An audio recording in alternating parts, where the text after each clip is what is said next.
Rama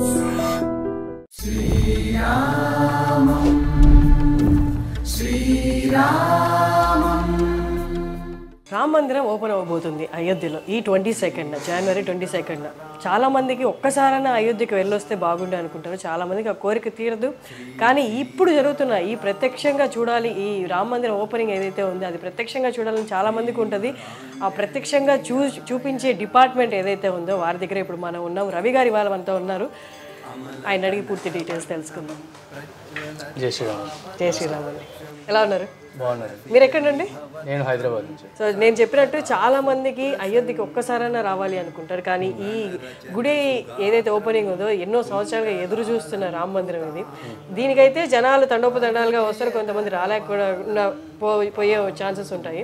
so వాళ్ళ కోసం ప్రత్యక్షంగా మీరు లైవ్ అయితే ఇవ్వబోతున్నారు. ఒక్కసారి ఆ రోజు ఎలా ఉండబోతుంది, లైవ్ ఎక్కడ చూడొచ్చు జనాలు, ఒక దాని గురించి అప్డేట్స్. ఆ రోజు లైవ్ లోపల గుడి లోపల అయ్యే ప్రోగ్రామ్ అంతా live Doordarshan ANI main feed ఉంటుందండి. అక్కడ నుంచి తీసుకొని మేము ట్రస్ట్ మా యూట్యూబ్లో కూడా లైవ్ పెడతాము. అది కాకుండా మీకు యూట్యూబ్ ఛానల్ నేమ్ శ్రీరామ్ జన్మభూమి తీర్థక్షేత్ర, ఇది trust name. So YouTube name కూడా అదే దాంతో ఉంది.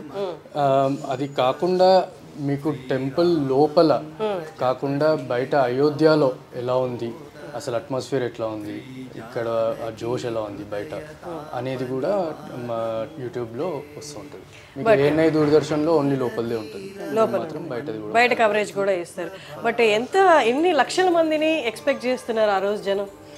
ఆ రోజు మేమైతే కనీసం ఒక 5 లక్షల మంది ఉంటారు అని అనుకుంటున్నాం బయట నుంచి. కానీ దాని తర్వాత ఎవ్రీడే 3 లక్షల మంది వరకు వస్తారు. 22nd తర్వాత ఎవ్రీడే 3 లక్షల మంది మేము ఎక్స్పెక్ట్.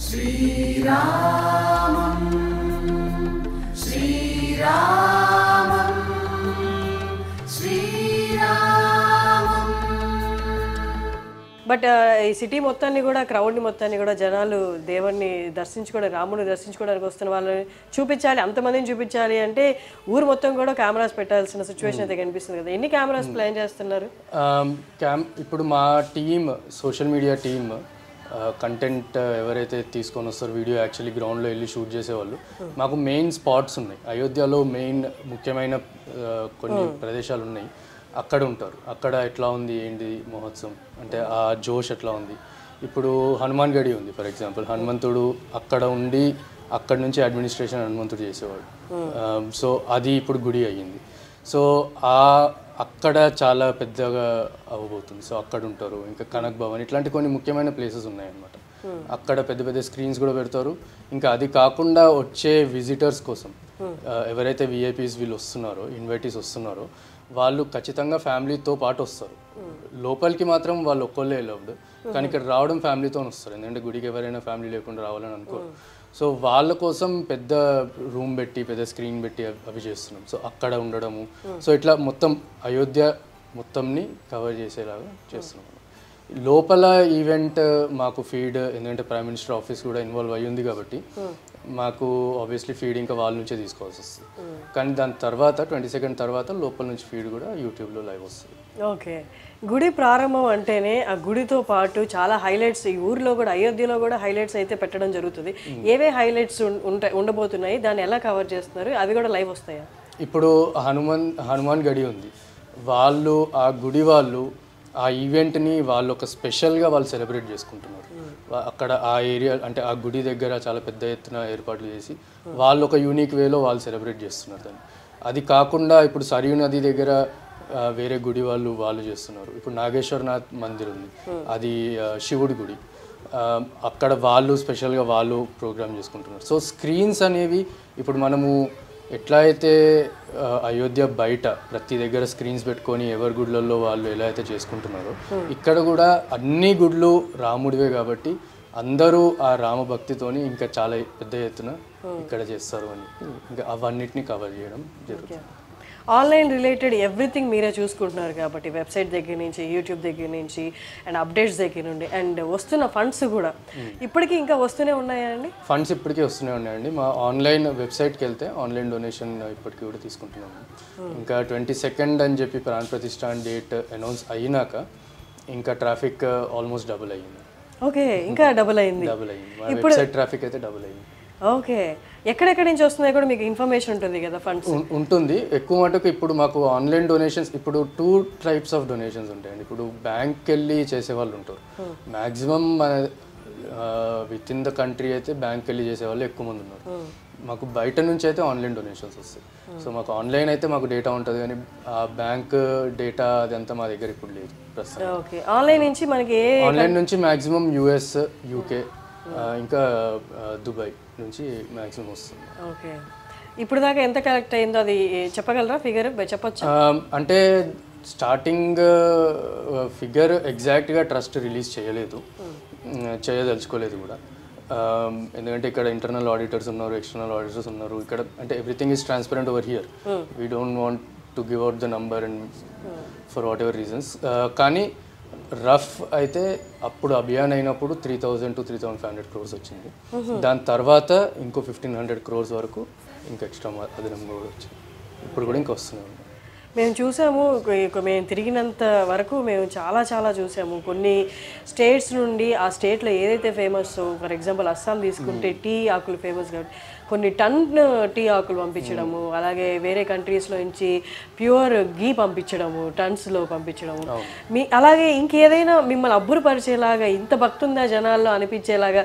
కంబోడియా నుంచి పసుపు వచ్చిందండి, చాలా ప్యూర్ పసుపు. మేము ఇక్కడ నుంచి ఆ పసుపు అక్కడ అంత దూరంలో ఉన్నా కూడా స్మెల్ అక్కడి నుంచి ఇక్కడి వరకు స్మెల్, సుగంధం అనేది వస్తుంది. సో కంబోడియా నుంచి. థాయిలాండ్లో ఒక అయోధ్య ఉంది, అంటే ఇక్కడ అయోధ్య పైన అప్పుడు వాళ్ళ రాజులు పెట్టుకున్నారు అయోధ్య అని పేరు. దానికి ఇప్పుడు కూడా ఆ రాజు పేరు రామ అన్నమాట. సో రామ 1, రామ 2 అది పరంపర కొనసాగుతూ ఉంది. ఇప్పుడు రామ 10 ఉన్నారు అక్కడ. అయినా కూడా అక్కడ నుంచి చాలా ఎత్తున అన్ని ఇక్కడ కావాల్సిన పూజకు కావాల్సిన సామాగ్రి అంతా కూడా పంపించినారు అనమాట మన థాయిలాండ్ నుంచి. సో అట్లా వేరే వేరే దేశాల నుంచి, వియట్నాం నుంచి వచ్చింది, తైవాన్ నుంచి వస్తుంది. సో చాలా నేపాల్ నుంచి అయితే మొత్తం వాళ్ళందరూ జనక్పూరి నుంచి సీతామాత ప్రదేశం నుంచి మేయర్తో పాటు మొత్తం అందరు వచ్చినారు, అవన్నీ తీసుకొని వచ్చినారు.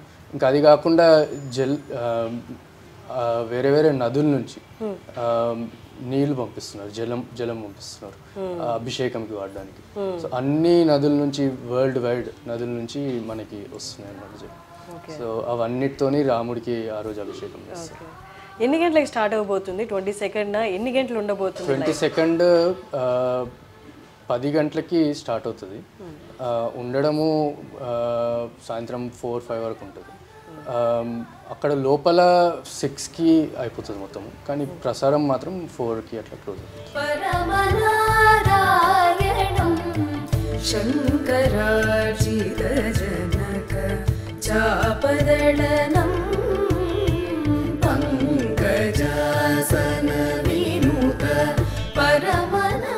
రిలేటెడ్ టు సెక్యూరిటీ, చాలా మంది సెలబ్రిటీస్ కూడా ఇన్విటేషన్ పంపడం జరిగింది.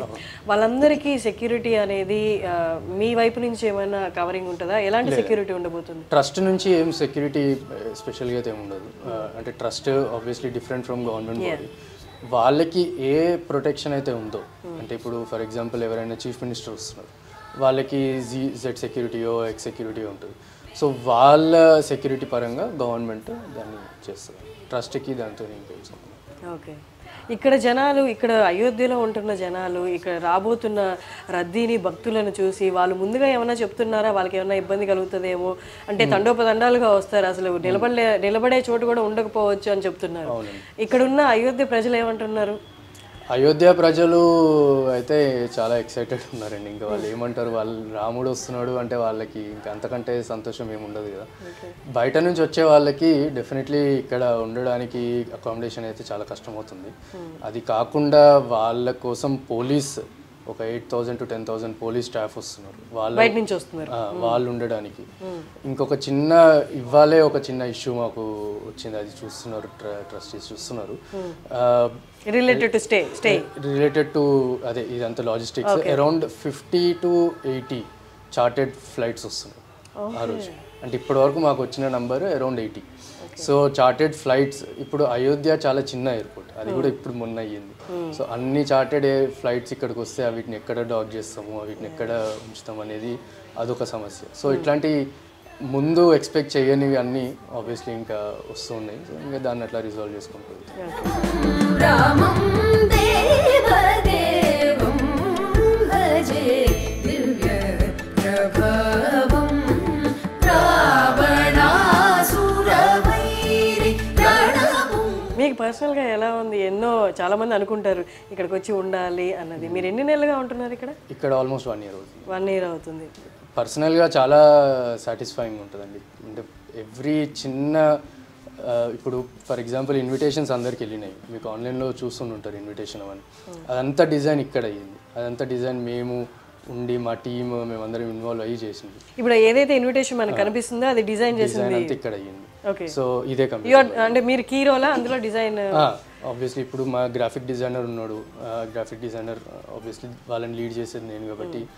సో